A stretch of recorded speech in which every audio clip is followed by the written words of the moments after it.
Hi, everyone. Welcome to another edition of Let's Chat with Tanya Lightborn. It's the edition that features women that we recognize for International Women's Month. And I have the esteemed privilege and pleasure of welcoming Dr. Tamarra Moss. She is a childcare advocate, she is a pediatrician, she's a super mom, and she's a woman that's just doing the best that she can. So, without further ado, let's welcome Dr. Tamarra Moss. Hey, How are you? Tanya. Thank you. I am great. I'm great. A little tired, but I'm good. And thank you for having me. Absolutely, I wouldn't have it any other way. They say if you're not tired, then you're not doing it right. Well, there you go. There you go. I must be doing something right. I must be doing something right. I mean, you're only taking care of the kids of our nation, Yes. yeah, yeah. Bit of a heavy title, but Yeah. Yeah. I, It's a lot.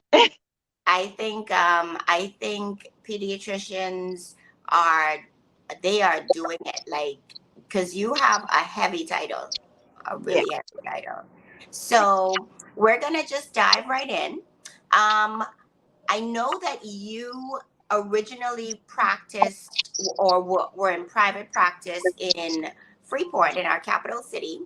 So tell us a little bit about coming to Nassau and diving right into pediatrics. Okay. So I am a Freeport girl, born and raised. So many of my colleagues here, they will say, it doesn't matter how long you've been living in Nassau, you always say, I'll say, oh, I'm going home for the weekend, or I'm going, Freeport is home. Yeah. So I had spent a number of years actually working in Nassau in the public sector. And when it was time for me to open my private practice, and I said, I want to go home. I'm going to go home to Freeport and I'm going to open my practice there. And I did, Hmm. did that. And then a few months later, Hurricane Dorian came and just kind of, threw Freeport for a loop. And, being a brand new practice, that, the practice took a hit in terms of the volume of patients because a lot of people had to leave. They didn't have anywhere to live, didn't have jobs available. And so a lot of people had to leave. And I had an opportunity to come back to Nassau, and establish myself in the private sector here. And so we made the decision to relocate our family back Wow. to Nassau. And speaking of family, because it's one thing to take care of other people's children, but you have kids of your own, three to be exact. Yes, I have three kids. I can't even call them really kids anymore. My oldest is looking 18, square in the face. She's about to be 18 years old very soon. I have a 13-year-old going on 14, and as she reminds me, her birthday is in less than 100 days. So she'll be 14 in less than 100 days. And Wow. my baby, my little man, he's 8, going to be 9 Oh, this year. wow. Yeah. It's always interesting because my husband is a photographer and it's people always ask, well, who takes photos of the photographer? So who takes care or doctors your kids? I guess that would be you, eh? Yeah. Well, um, the funny thing is, my husband says that I need to remember that, Hmm. I'm not just a doctor, I'm also their mom. Because lots of times they'll come to me with like little bumps and bruises or scrapes or little sniffles, and I am thoroughly unimpressed. You're like, Like, find something worse. come back to me when you're really sick, like Exactly. whatever. so, Oh, wow.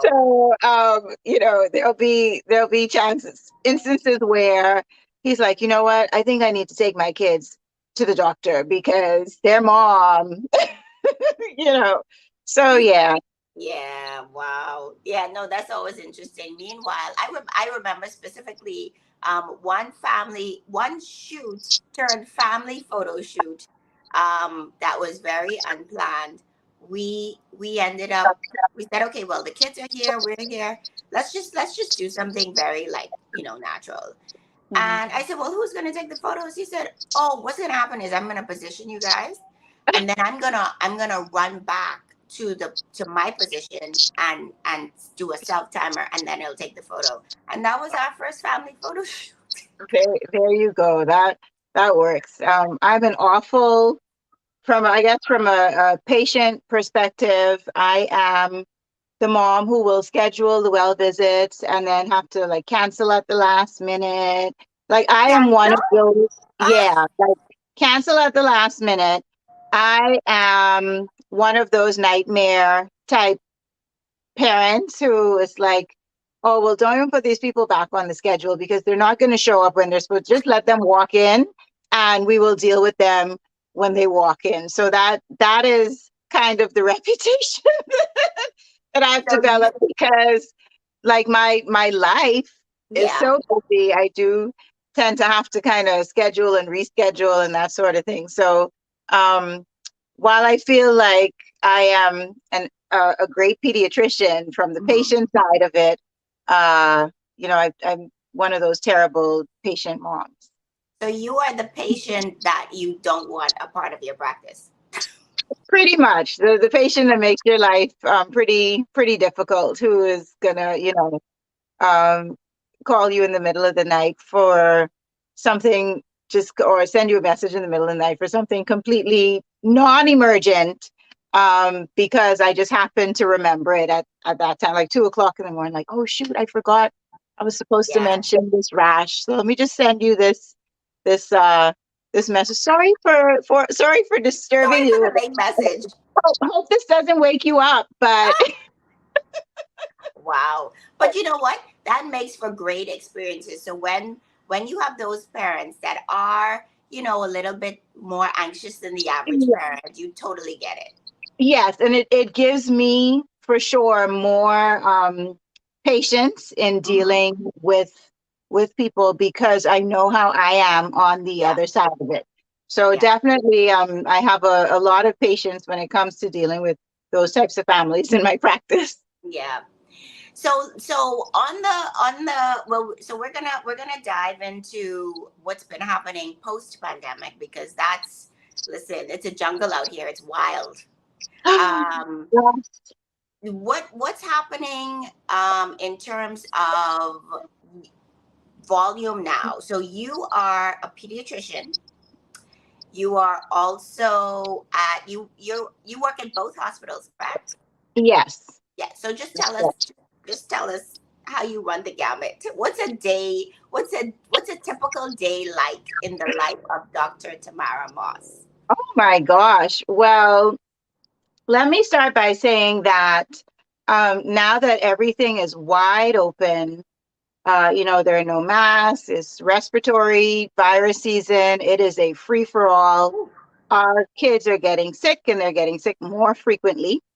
So my day will start, and in fact, I have admitted more patients to hospital in the last few months than I had for the entire pandemic.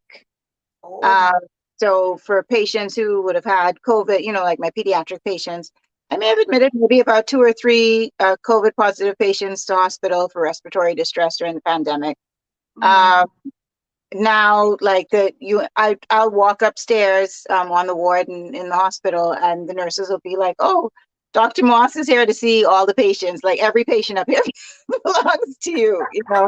Yeah. Um, no, but there has definitely been just a huge uptick in respiratory illnesses and the frequency of it. I think a lot of it has to do with the fact that we were super sanitized, hyper sanitized, and wearing the protective masks and everything Right. during the pandemic, and now everything is wide open because what we're seeing, these viruses that kids are being infected with, they're nothing new, nothing exotic.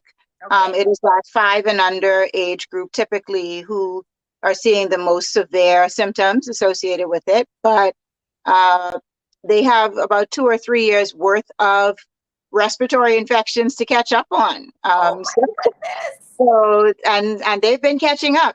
So my day will look like I'll start off maybe at about 4 or 5 o'clock in the morning, trying to do rounds on my patients who are in hospital, who are hospitalized. Mm-hmm. And they have a few scheduled C-sections starting at about 7 in the morning. So hopefully by that time, I would have been done rounding on my inpatients. Um, Once I'm done with my C-sections, I'll see babies who I actually have in the nursery as well. Then I leave from there. So as most people are just rolling over and getting started with their day, I'm Exactly. now moving on to like my third job, which is actually at the office. So I'm there usually by about 10 o'clock, 9, 10 o'clock, starting to see patients there. And that Mm-hmm. goes on until about 5, 6 in the evening. Mm-hmm. Yeah. How do you do it? Where do you find the energy? Do you take an exorbitant amount of vitamins? Like, how do you do it? I am still waiting for the secret sauce. Where this abundance of energy is going to come from. Yeah. I do try to, and I will say that that's been what my days have looked like probably for the past few weeks now that we've had so many kids in hospital.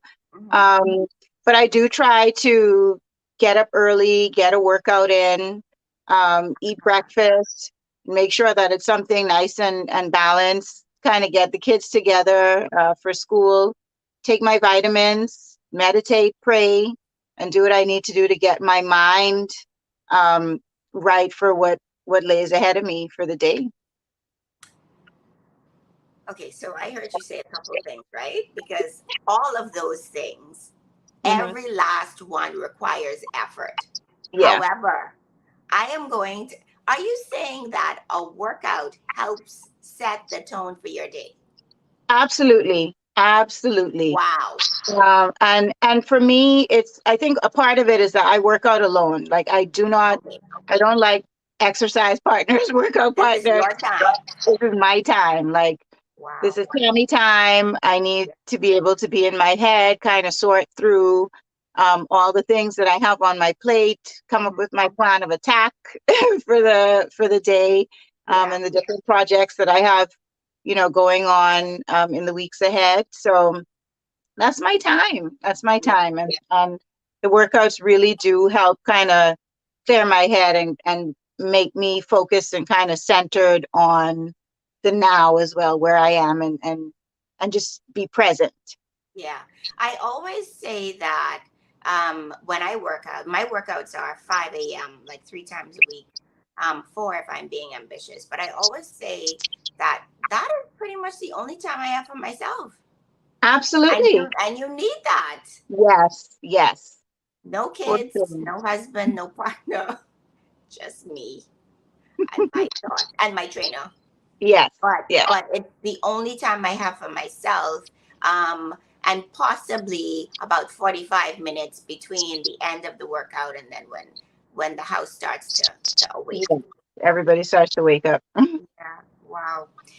So we spoke a little bit about what's happening now post pandemic, and I want to get a little bit into that because just as a mom, and particularly one who's on social media, I get a lot of because you do stories, etc., or you do posts where the kids are sick again.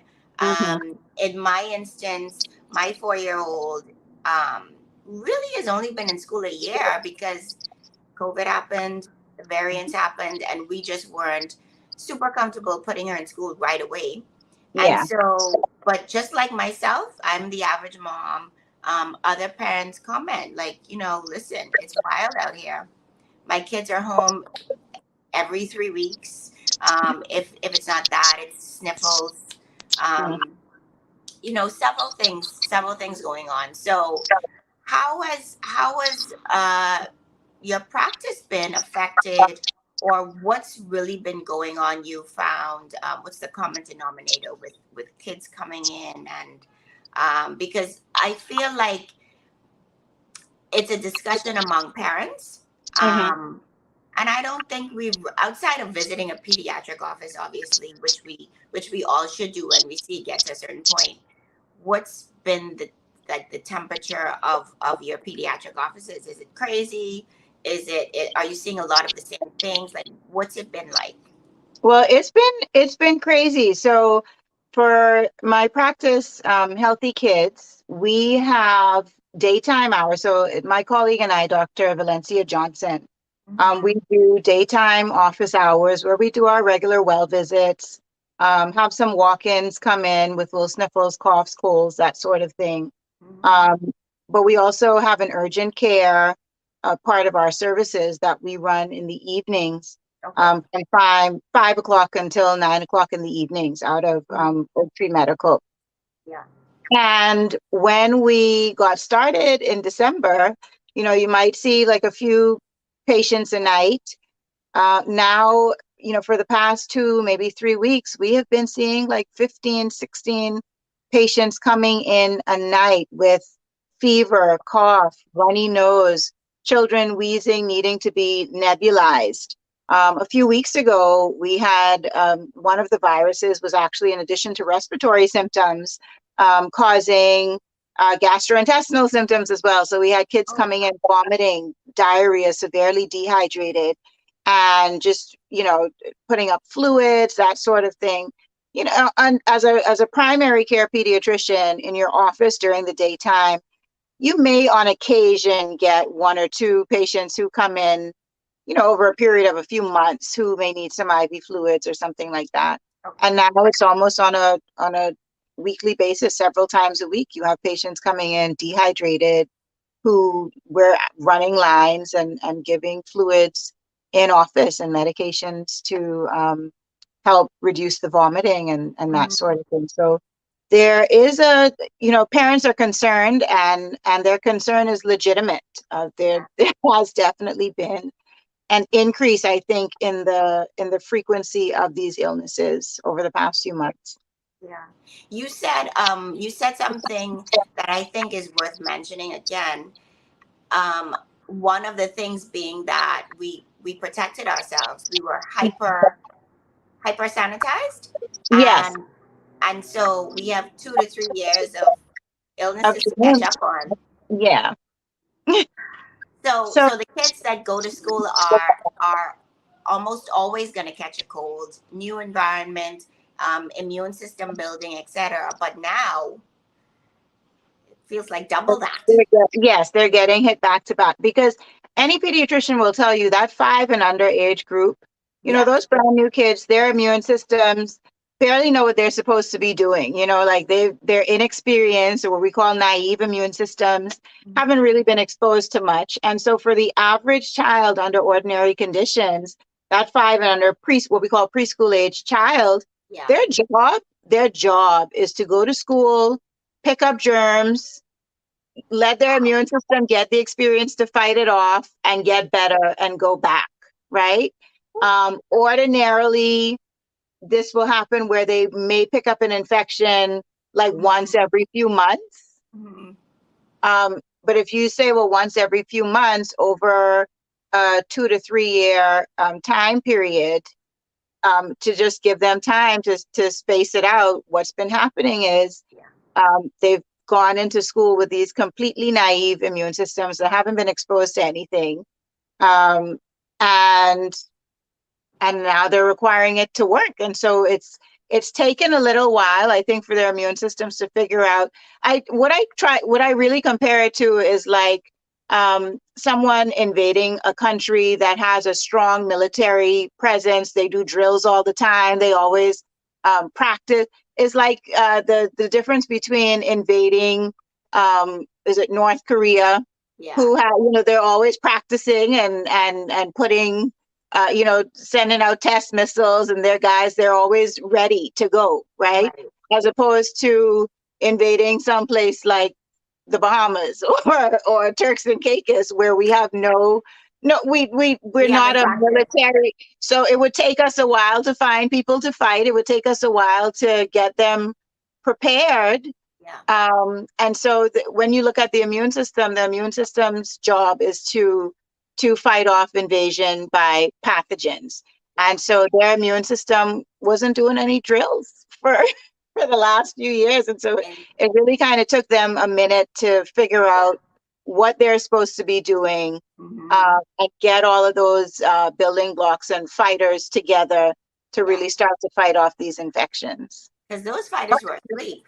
Yeah, they were asleep. They were asleep. They Like went on vacation. these kids didn't even have an army, so they had to go and recruit and Yeah. prepare them, put them through their paces, and then say, okay, now you can go and fight. And so that's where that's why I think, for even though these weren't exotic viruses, so to speak, that's why they got so much more ill than you would have expected, because it took a longer time for Right. their immune system to get to the point where they could actually fight it off. Yeah. W- So one of the things I've observed, and I guess one of the questions that parents have, so they're doing their due diligence, keeping their kids home if they're sick, etc. Their parents, let's be real, they don't have Grammy home. They don't have the option of hiring help. No. They have to go to work. Yeah. How then should how what are we going to do? Because Susie has to send the sick child to school. If she doesn't, that means she has to stay home. She might get cut from work, pay get cut. We can't afford to have no pay cuts. Yeah. Do you advise? I mean, of course you don't, but what is the solution? Because I'm sending my healthy child to school, and not me, but the average parent is sending their healthy child to school, and then Susie's sending her sick child to school. Maybe it's not a full Mhm. blown cold, but you start to see the symptoms, and we know when our Yeah. kids, you Yeah. know, what's the solution? Are we to are we to put our kids back in masks, even though they're telling us, look, you don't need them anymore? Like, what do we do? That one is a truly difficult one for me to answer, because I never know whether to answer this question as a parent Yeah, or as a pediatrician. yeah. I will say, my son, at the start of the pandemic, he was still in that 5 and under age group. So there were still a lot of illnesses that he was supposed to have gotten, that he didn't get exposed to, Mhm. because he was at home. He was masked up. He was at home. And so I experienced, from a parent standpoint, I experienced Yeah, quite a bit of that myself, yeah, where he's sick and then he has to stay home, um you're better for a week and you go back to school, and you know boom. feel so great again, Yeah. so I've experienced it from both sides. And Mhm. as the pediatrician, I feel, the responsible thing for me to say really is, if your child is sick, you have to keep them home. Yeah, They need to be fever free for 24 hours before sending them back to school. yeah. There are a subset of kids who have seasonal allergies, so they will get runny nose, Hmm. they will get nasal congestion, cough, and they're not infectious. Right. And so a large number of children are being sent home from school because their seasonal allergy or allergic rhinitis symptoms are Ah, not properly managed. okay. And so I would really encourage parents to seek access with their pediatrician to get those types of conditions managed, because Mhm. there's no reason for their children to stay out of school because of those. Right. So if the child is fever free, and you know that they're prone to seasonal allergies, or what we call sinus Hmm. Yeah. issues, speak to your pediatrician about getting them on controller medications to control those symptoms, because the teachers don't know. Yeah. The other parents don't know that they're not infectious, but they're in there with their like noses running and they're Hmm. coughing. And a seasonal allergy cough is a wet, nasty sounding cough. Like, you sure when they cough, they're infecting everyone within a 5 mile Right. radius. Right. But they're not. They're not. And so um, I think everybody should kind of seek guidance from their pediatrician. If there are those symptoms that they can control, Mhm. definitely go ahead. But I find myself kind of in the same predicament as far as do I stay home from work? I mean, I have, because my kids are so much older, I don't have like a daily live-in person to come in anymore because we don't really need them. But Yeah. when they were younger, I had the convenience of, if they were sick, then I just left them home with the housekeeper. But there Right. were some days where, my son was off from school, and um, there was no one here to keep him. So it was like, okay, my turn, daddy's turn, Yeah. you know. Yeah. You gotta Um, play tag team. What exactly. and what about our teens? Because it's not. I know you see lots of babies and lots of kids under the age of 10. They probably frequent your offices more. But what about our teens or preteens and teens? Because So I'm sure they're not as sick. They're not they're as sick as they're the other. not as sick, Hmm. and I haven't been seeing them do that kind of recurrent visit Okay. to the office. So Okay. I would say early January, going into the beginning of February, there were quite a few of them coming in with influenza, so influenza A and B, which is the flu. Yeah. Um, there were one or two COVID cases that came through. They tested positive for that. But by and large, it was just regular flu symptoms where you feel like crap, for lack of a better word, Yeah. is Yeah. the cough, fever, congestion, and kind of body aches. Okay. Um, but once they got over that, they were fine. So for that preteen and teen population, I definitely haven't seen them coming in on a recurring basis. Okay. That this 5 and under population, I think, based Hmm. on what I've seen in my practice, it was the most Yeah. heavily affected group. Yeah. Okay, so I know we're talking. I mean, obviously, this show is being dominated primarily by whew, the respiratory illnesses and stuff. But I mean, parents need to know, Yeah, and I think this wealth of information is going to free someone.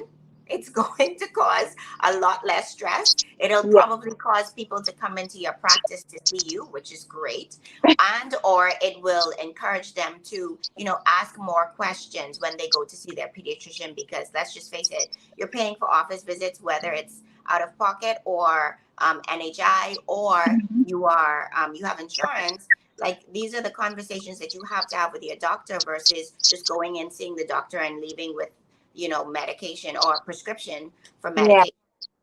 you know um the I guess one of the last questions I want to ask about this particular topic is, as far as preventative measures or preventative measures straight across the board for age groups, because I know pediatricians see kids from birth to about 18 years old. What can we do to safeguard our kids or to protect them once they would have gotten over the cold or the flu or whatever respiratory illness they may have had? What can we do now that they're out of the woods? They've returned to school, they're safe. Um, if you could speak to that. So definitely one of the major things you want to do is to make sure that your child's baseline state of health is optimal. And so by that, what do I mean? Ensuring that they get adequate rest. So if it's setting the bedtime, pulling the devices, making sure that they get that full 8 hours of sleep a night.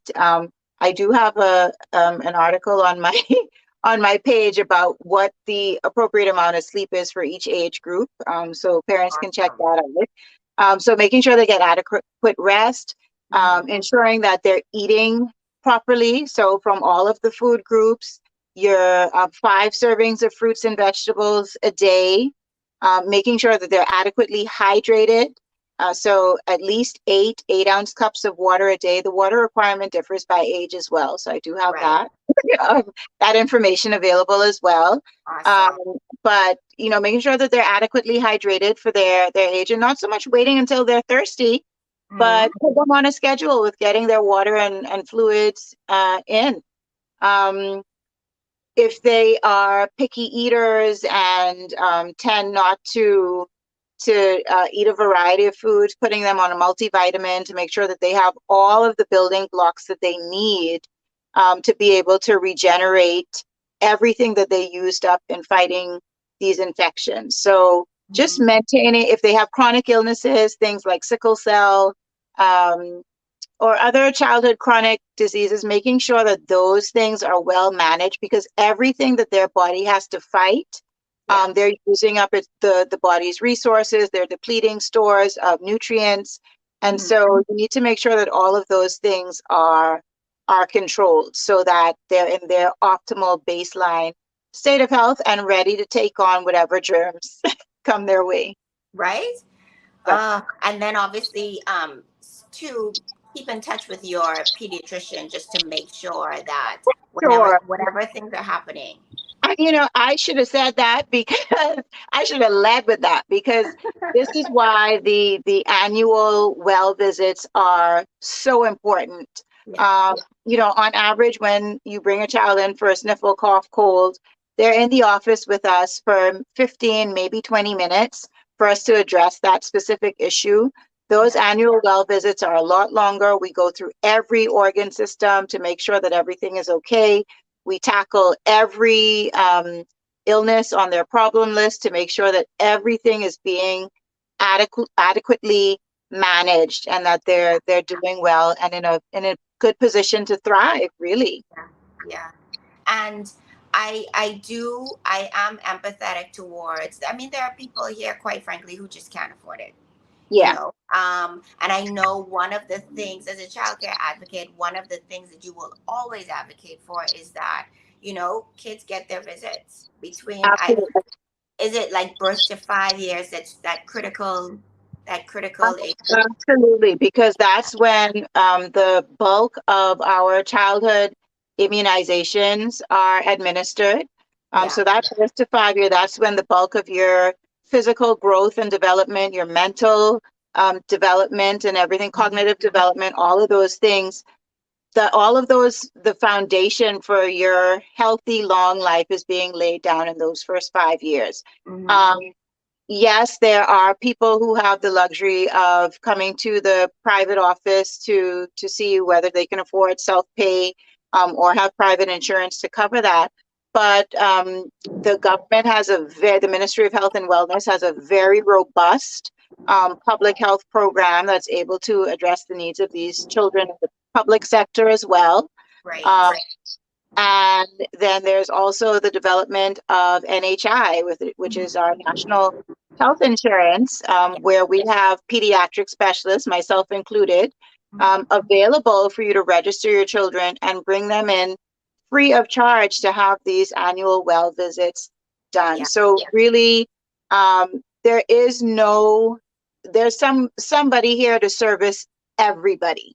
Yeah. So it's important to make that time. Yes, it may be a bit of sacrifice for like bus fare, or you may have to rearrange some hours at work. We're not Yeah. blind to that plight. But what I am saying is that it will definitely be worth whatever sacrifice you would have made short term. That would Hmm. be worth it in the long term, just to maintain the overall state of health for your child. Yeah. And I assume that, you guys are, I mean, obviously you take NHI, and Yes, so we're encouraging people to apply for it. It's online, correct? it's online. It's Online. very easy to register. Hmm.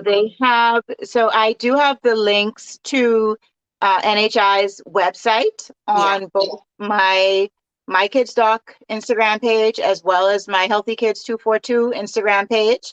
And Okay. all you need is their NIB number. Um, and once you put in the NIB number, you go to the pull down list of specialists, you select who it is you want them to see, Hmm. and yeah, it's that easy. It's You're easy as one. registered. There have been a few cases where people have had some trouble, like the NIB number wasn't recognized or something, but Hmm. they do have a help number there to call. Yeah. I've had to call it myself. I've sat in the office with parents and call, and they're extremely helpful. They answer the emails pretty readily.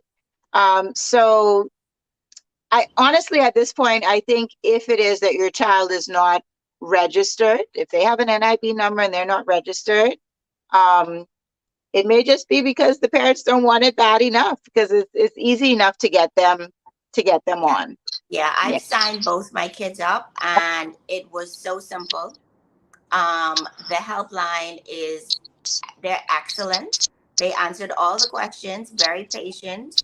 I, you know, I was Yeah. surprised, but So was I. So was I. yeah, But it so was. I was very happy to tell parents it's easy. Yes, yeah, yeah. It was excellent, and this is not endorsed. Yeah, It I was know, right?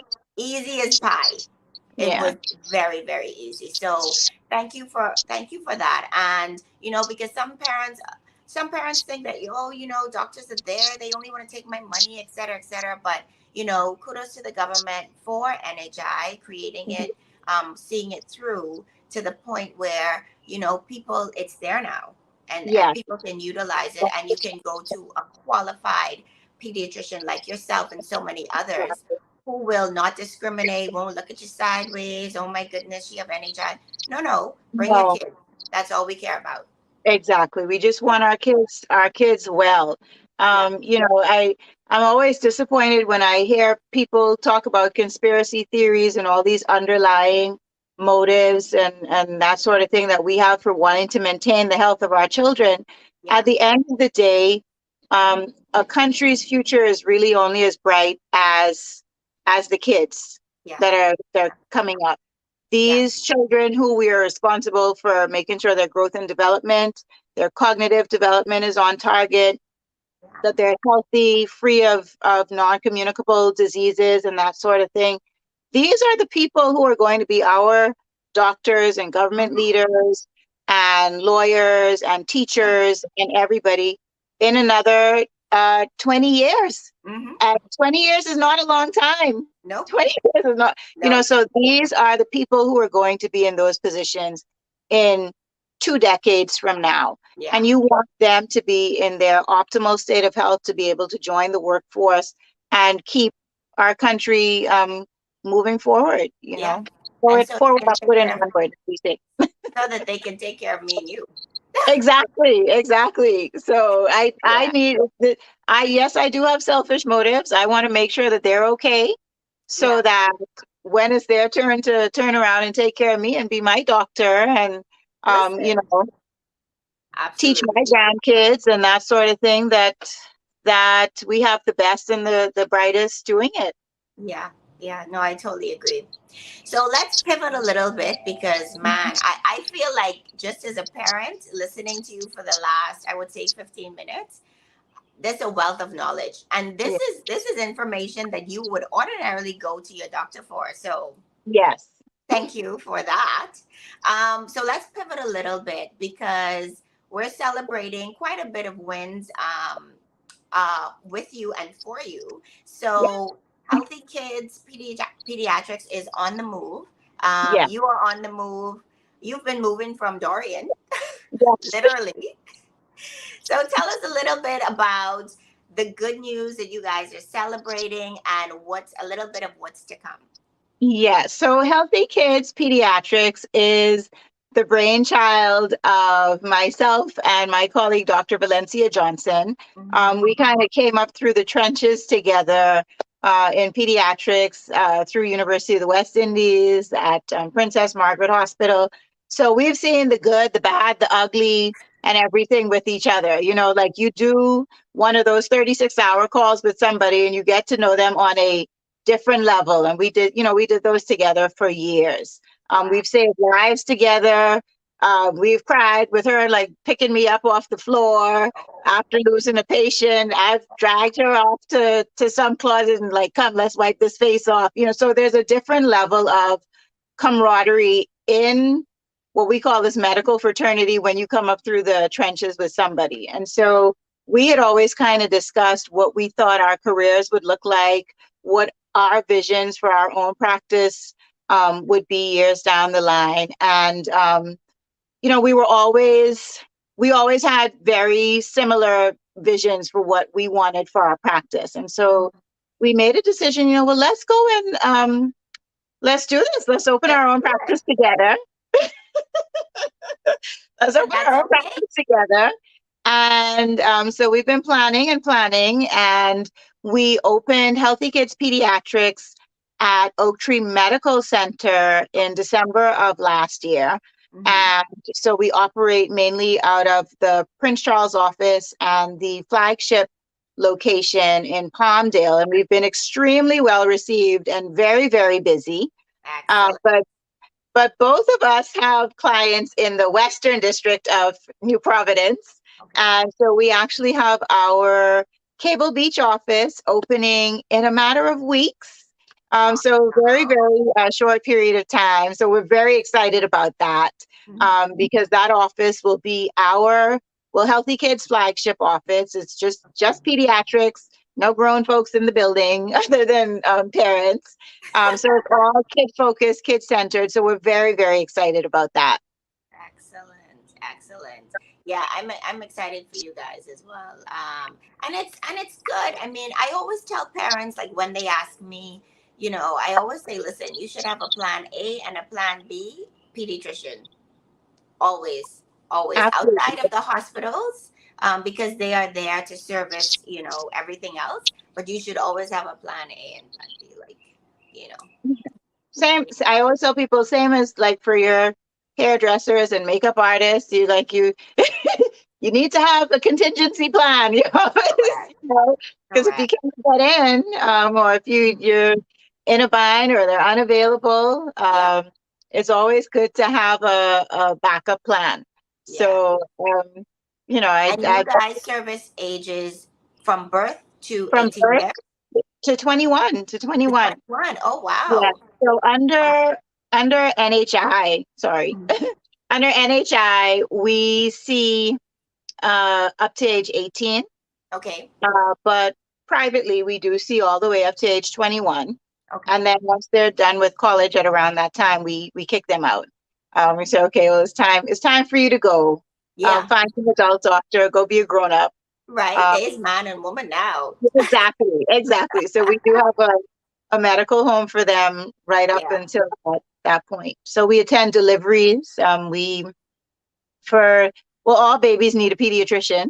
yes. So we're available to attend deliveries as well at both hospitals. I have a question. I always wanted to ask this. This is off the record. Would you say that, so the pandemic hit about March 2020? Would you say March 2021 was the start of a baby boom? I would Yeah. say We saw an uptick. we've definitely had an uptick We had in a lot of pandemic. time. Oh yeah, pandemic babies. People had lots and lots of time on their hands, so we did see a little surge. Yeah. Yeah. We've That's been busy. right. I wasn't just imagining things. I'm like, No, no, no, you weren't. she's pregnant and she's pregnant and oh my You were goodness. completely Yeah. active. Wow. And I know that I want to say, like, I've heard there are speech therapists that are booked. There are Oh wait lists. yeah, Would yes. you say that there's been, because of the pandemic, and I guess we can touch on this in another episode, or parents can reach out to you as well. Would you say Mhm. that there's been significant, or again, an uptick in developmental delays based on the fact that these kids were locked up for 6 to 8 months and Absolutely. first going off? Yeah. So we did see an uptick in the amount of concerns about expressive language delay. So for children, not saying as many words as we would have expected for their age, Yeah. and just relying heavily on nonverbal communication skills. Hmm. So we did see an uptick in that. And ordinarily, when we see that in the office, we would say, okay, well, go to put them in preschool with some other kids, Yeah. and we'll see them in 3 months, and they'll be like, little chatterboxes. Yeah. We didn't have that option during the pandemic, and so there's a large number of children who we've been evaluating um, for expressive language delays. Some of them are catching up now that school is reopened and we're able to put them back in that environment among kids. But I think time will tell Yeah. what What that's going effect, to look eh? like in the long term. Yeah, Yeah. Wow. That'll be an interesting study to see what yeah, effect the pandemic had on that age group. Yeah. yeah. Yeah. So we know that we're coming to the end of March, which is International Women's Month or Women's History Month. How has technology affected pediatrics, doctors' visits, office visits. Like we come to the office, I remember I have a 15-year-old. I remember doctors writing notes, Yeah. literally handwriting notes. Now you go to a doctor's office, Yeah, they're typing on keyboards, which is exactly. great. So how would you say that technology, because that's the I think it's digital, inclusive Yeah. of everybody. How would you say technology has brought pediatrics and by extension medicine in the Bahamas into the 21st century? Well, it's improved our practice and our ability to deliver care in so many ways. Like, Yeah. we could do a whole show on that. Yeah. But Right? to have the electronic records, and you're not trying to go through some other doctors like chicken scratch handwriting. Trying what was this? What Like, did you it could say? everything is legible. There are no hieroglyphics to decipher. So Mhm. that people will take for granted how much that itself improves patient care. Just ease of access to notes. I've already said to you, like, I practice in so many different places, so many different locations, Yeah. um, but I'm always able to access my notes because everything is now electronic, That's right? amazing. It's also improved patients' access to us. So they're able to reach us via email, they're able to send their concerns to us ahead of time. We can follow up labs or things that they might have had to make an actual trip to the office for, can now be dealt with over email or telehealth. So it saves time Wow. for everybody. So the digital age has improved our lives in so many ways. The other thing I wanted to add is that we're now moving toward an electronic record keeping system on a national basis for our Oh, wow. immunization. Can you imagine being able to go to your doctor's office, to any doctor's office, and not Yeah. have to dig through the little suitcase or files with your important documents to try and find this old ratty vaccine card that may have had formula spilt on it or Exactly. whatever, right? Or your kid is going off to university and hasn't been vaccinated since they were 10 years old, and now you have to Mhm. dig around and try to find this card Ooh, to, yeah. So that, I think, is a huge, huge win for the country, just to have that absolutely. ease of access to the immunization record. So that's something I'm very, very excited about from a Wow. digital standpoint. That's amazing. And obviously, the question about or with regards to women in your specific industry, I've interviewed several women this month, and we've all spoken to how women have played a major role in these industries. Um, I'm sure that medicine was primarily male dominated. Yeah. Oh, for sure. Mhm. Medicine has been primarily male dominated, but now we're seeing a split ratio pretty much down the middle. In some places, even maybe a 51, 52% in favor of women Wow. physicians. There are some specialties, I think, that are still heavily dominated by men, but we are seeing women move themselves into the sphere. Mhm. Pediatrics, for instance, we have a lot. Most of the pediatricians that I know now Yeah. are female, are women.